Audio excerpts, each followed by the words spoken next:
बिस्मिल्लाहिर्रहमानिर्रहीम। आज हम चेक करेंगे कि हम एंकर बोल्ट की इंस्टॉलेशन कैसे करते हैं और इसकी इंस्पेक्शन में किन किन चीज़ों का ख्याल रखा जाता है। ये हमारे पास ड्राइंग है जिसमें एक एक एंकर बोल्ट हाईलाइटेड है। हम इनकी इंस्पेक्शन करेंगे। ठीक है, ये ड्राइंग है और ये हमारे पास साइट है। ये 4 कॉलम हैं और 4 कॉलम, ईच कॉलम के ऊपर हमारी 3 एंकर बोल्ट जो है वो हमने इंस्टॉल किए हुए हैं। अब हमारे पास ये 3 एंकर बोल्ट हैं। इनमें क्या क्या चीज़ें जो है इंस्पेक्शन के टाइम पे चेक होती है। सबसे पहले ये जो हमारा कॉलम है, कॉलम की डायमेंशंस, सब कॉलम्स की, ये 4 कॉलम है, सेम साइज़ के हैं, तो इनके ये हम डायमेंशन चेक करेंगे। सबसे पहले ये बाई चेक कर रहा है, दोनों साइडों से वेरीफाई करेंगे कि जो हमारे पास ड्राइंग में है वही एग्जैक्टली ऑन साइट है।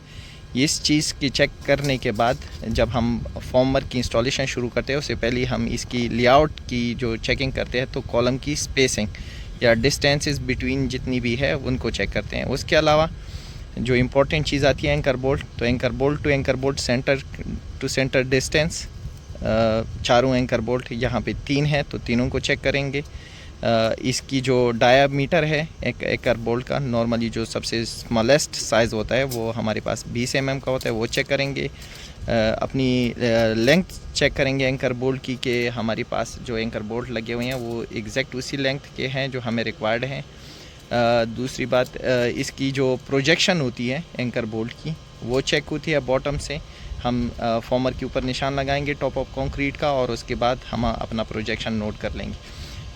2 नट लग रहे हैं ऊपर इस एंकर बोल्ट के, लेकिन अभी टाइट करने के लिए और होल्ड करने के लिए एक एंकर बोल्ट नीचे है, एक ऊपर है। बाद में ये रिमूव होगा प्लेट तो वो एंकर बोल्ट दोनों ऊपर आ जाएंगे। डायगोनल चेक होगा, ये बहुत इंपॉर्टेंट है। इससे बाकायदा पता चल जाता है कि हमारे पास 2 एंकर बोल्ट में हमारे पास कितनी वेरिएशन है। इन सारी चीज़ों के चेक करने के बाद हम anchor bolt to anchor bolt, यानी एक कॉलम के एंकर बोल्ट दूसरे कॉलम के पास एंकर बोल्ट के साथ अलाइन है कि नहीं, तो हम एक डोरी लगाएंगे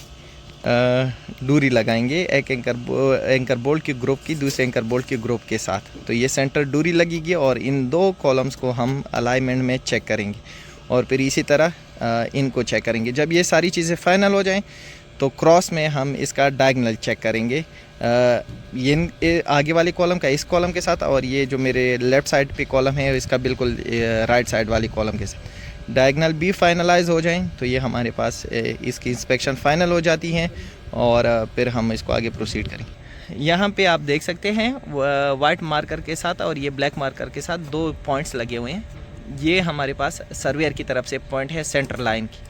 सेम यही पॉइंट सामने वाले कॉलम के ऊपर भी लगे हैं। यहाँ पे हम की लगाएंगे और यहाँ से डोरी बांध के इनकी सेंटर लाइन चेक करेंगे। यहाँ से आपको खैर अंदाज़ा नहीं होगा, लेकिन जब भी आप एंकर बोल्ट वगैरह की इंस्पेक्शन करेंगे तो उनमें इन चीज़ों का ख्याल रखना बहुत ज़रूरी है।